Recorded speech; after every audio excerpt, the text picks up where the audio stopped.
Bonjour les amis. Alors aujourd'hui, eh bien on va commencer la dernière série sur ce cours d'électronique numérique. Il est relatif aux compteurs binaires. Donc c'est la série 6 et on va commencer par la partie A. Auparavant, on va faire un petit rappel sur les compteurs. Alors c'est quoi un compteur ou des compteurs? Eh bien, c'est un circuit électronique constitué essentiellement par un ensemble de bascules, plus l'horloge bien sûr, et le plus souvent, il y a un réseau combinatoire qui relie les entrées et les sorties des différentes bascules. Alors, cependant, on peut distinguer deux types de compteurs. Il y a les compteurs asynchrones et les compteurs synchrones. Alors, les compteurs asynchrones, on trouve une série de bascules. Vous avez l'horloge qui est connectée à la première bascule et la sortie de la première bascule servira d'horloge à la deuxième et la sortie de la deuxième servira d'horloge à la troisième, etc. Et en plus, un circuit combinatoire qui relie les différentes entrées et sorties. Quand il s'agit du compteur synchrone, eh bien, on a de la même façon une série de bascules dont le nombre dépend du modulo du comptage. Et donc, nous avons les bascules en question, nous avons l'horloge, et cette fois, l'horloge est connectée à toutes les bascules en même temps. Les impulsions d'horloge sont envoyées simultanément à toutes les bascules, plus un circuit combinatoire qui relie les entrées et les sorties. Donc, le travail qui vient après, c'est déterminer ces circuits combinatoires, que ce soit pour l'asynchrone ou bien pour le synchrone. Alors, maintenant, comme on a vu par avant, on a rappelé ce que c'est une bascule RS, une bascule JK, une bascule D. Aujourd'hui, on va rappeler ce que c'est une bascule T. Eh bien, une bascule T, il dérive directement de la bascule JK. Il suffit de relier, il a une seule entrée T, il suffit de relier G et K, et bien tout ça est égal à T.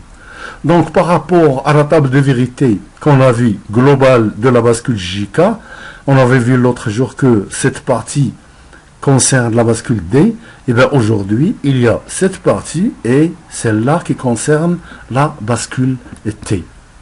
Donc quand G, T égale 0, ça veut dire G égale 0, K égale 0. Là, et bien quel que soit, on avait dit, quel que soit l'état présent, elle est identique à l'état futur, c'est-à-dire mémorisation. Voilà. Que j'ai 0, il va rester 0. Que j'ai 1, il va rester 1. Maintenant, si t est égal à 1, ça veut dire t égale à 1, j égale 1, k égale 1, eh bien, si le présent était 1, ça va devenir 0, parce que c'est la commutation. Et si j'avais 1 et que le présent c'est 0, il va devenir 1, c'est aussi la commutation. Voilà la table de vérité de la bascule T. Alors maintenant, on va faire un rappel sur la table de transition concernant les trois bascules, JK, D et T. Donc ici, j'ai l'état présent, j'ai l'état futur. Alors le présent, on le note soit QT et le futur c'est QT plus 1, ou bien Q moins et donc le futur c'est Q plus. Les entrées de la bascule JK, l'entrée de la bascule D et celle de la bascule T. Quand je suis à 0 et je reste à 0, qu'est-ce qu'il en est pour J et K? Eh bien, J égale 0 et K quelconque. Alors ça veut dire quoi ce K quelconque? Ça veut dire qu'il peut prendre la valeur 0 ou 1. Parce que si c'est K égale 0, donc ça veut dire que je suis dans le cas de 0, 0, et donc j'ai mémorisation. Si K est égal à 1, ça veut dire que je me trouve dans le cas de 0, 1, ou dans ce cas-là, c'est une mise à 0. Et comme j'étais à 0, donc je vais rester à 0. Pour la bascule D, eh bien, c'est quand je suis à 0 et je reste à 0, ça veut dire que D est égal à 0.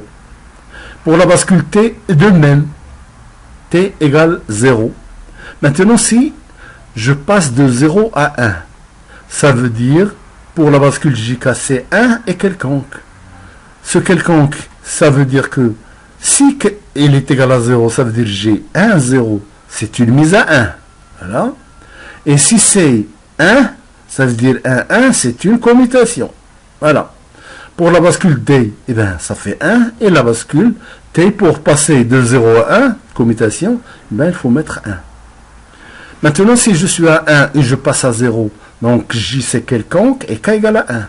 Ce quelconque-là, s'il est égal à 0, ça veut dire j'ai 0, 1. Ça veut dire c'est une mise à 0. Donc j'étais à 1 et je passe à 0. Si il est égal à 1, ça veut dire j'ai 1, 1. C'est une commutation, donc je passe de 1 à 0. Pour la bascule D, c'est j'étais à 1, je passe à 0, ça veut dire D égale 0. Et pour la bascule T, j'ai commuté de 1 à 0, ça veut dire T est égal à 1. Et enfin, quand j'étais à 1 et je reste à 1, donc J quelconque et K égale 0. Si ce quelconque c'est 0, ça fait 0, 0, ça fait mémorisation. Si ça fait 1, ça fait 1, 0, c'est une mise à 1, j'étais à 1, je reste à 1. D égale, je suis à 1 et je reste à 1, donc D égale à 1. Et là, c'est mémorisation, ça veut dire T égale 0. Voilà. Alors, maintenant qu'on a rappelé tout ça là, eh ben, on va s'en servir pour élaborer un compteur synchrone modulo 7 à l'aide de bascule JK.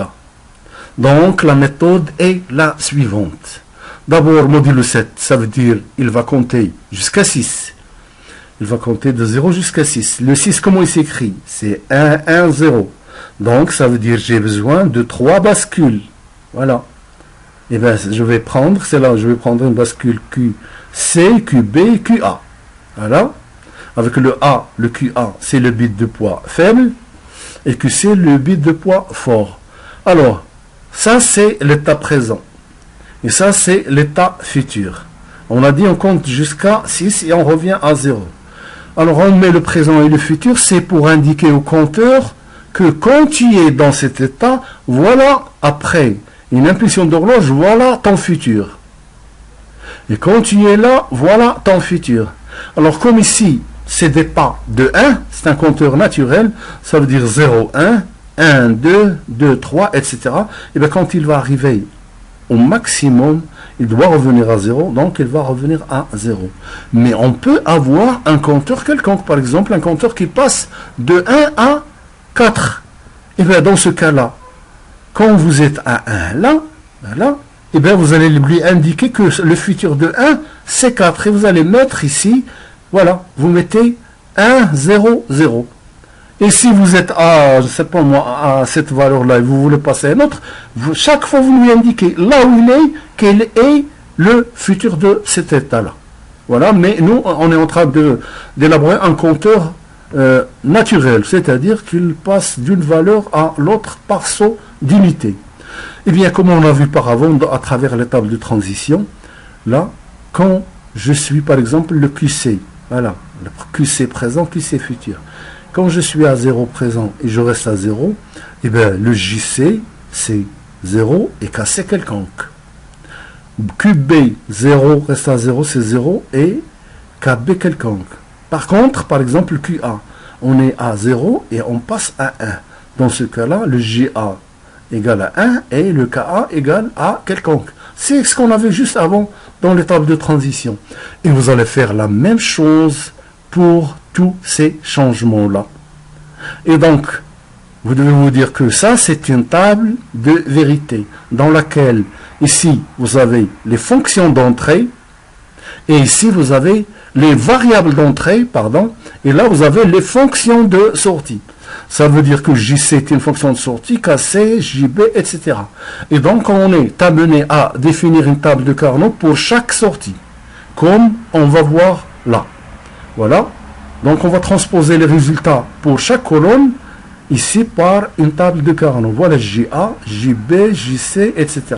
Je répète que vous allez prendre en considération, pour faire cette table de Carnot, le QA, QB, QC du présent. Et donc, on aura cette équation, cette table-là. Alors, qu'est-ce qu'on a dans cette table-là? J'ai 3, 1 et j'ai des états quelconques. Donc, je vais essayer de profiter le maximum de ces états-là. Alors, si je prends le premier groupement, voilà le maximum que je peux faire là. Et dans ce cas-là, le JA, la première partie de JA, ça va être QB bar. Voilà, QB bar. Maintenant, pour l'autre 1, eh bien, je ne vais pas hésiter à prendre tout ça là. Voilà, ça me fait un grand groupement et c'est le maximum que je peux faire. Et dans ce cas-là, ça fait QC bar. Voilà.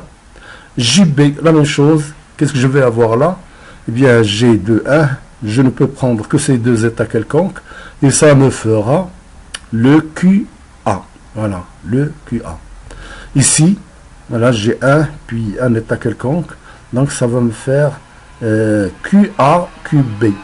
QA, QB. Ici, je vais prendre, j'ai 3, 1, mais le reste, c'est des états quelconques. Donc, je prends le maximum et ça me fera KA égale 1. La KB, voilà. Le premier groupement, ça me fera QA, QA, voilà. Le deuxième, voilà, le maximum, ça me fera QC. Et enfin, j'ai ici, pour le casser, donc j'ai le QB. Donc KC égale QB.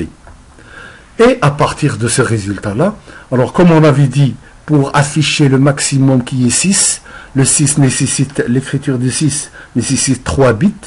Donc, ça veut dire que je dois avoir 3 bascules. Voilà, 3 bascules.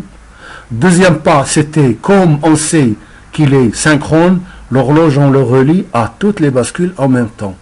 Et enfin, le dernier travail, c'est ce qu'on a fait. Eh bien, c'est trouver les équations, le circuit combinatoire, c'est ce qu'on a trouvé par les tables de Carnot, c'est-à-dire les relations qui existent entre les entrées et les sorties. Donc, voilà le logigramme de notre compteur synchrone modulo 7. Maintenant, on va refaire le travail en utilisant des bascules D. On a pris ici modulo 7, on aurait dû prendre une autre valeur, mais ça ne change rien, parce que ici, tout ça, on change surtout les bascules, le type de bascule. Donc, je fais la même chose, le présent, le futur et les entrées. Quand je suis à 0 et que je reste à 0, quel doit être DC? Quand QB est à 0 et elle reste à 0, quel doit être le DB? Et quand QA est à 0, il passe à 1, quel doit être le DA, C1, etc. Donc, ça veut dire tout simplement que pour les 3 bascules, quel que soit le type de compteur, il faut connaître les tables de transition de toutes les bascules. Alors maintenant, on obtient ces résultats-là. Donc, voilà pour l'entrée DC. Voilà. Donc, j'ai ici QA bar, QC. Pardon, ici c'est QB bar, QC, QB bar, QC. Et là, c'est QA, QB. Pour celui-là, j'ai 3, 1. Donc j'ai 2 là et 1 qui est celui-là. Donc j'ai QA, QB bar. Et là, j'ai QA bar, QB, QC bar. Voilà. Et enfin, pour l'entrée de DA, donc j'ai 2 combinaisons, 2 groupements là. Donc le premier c'est QA bar, QB bar. Voilà. Et pour celui-là, là, j'ai QC bar, QA bar. QC bar, QA bar. Voilà. Et bien, de la même façon, c'est un compteur modulo 7. Il compte jusqu'à 6. 6 nécessite 3 bits, donc 3 bascules. Il est synchrone. L'horloge, je la relie à toutes les bascules. Et les circuits combinatoires, c'est ce qu'on vient de trouver juste par avant. Il est représenté par ce schéma-là. Voilà pour ce qui est les compteurs à l'aide de JK et de la bascule D. Merci pour votre attention. Et si vous avez besoin d'une copie de ce travail, eh bien, vous n'avez qu'à aller au lien suivant.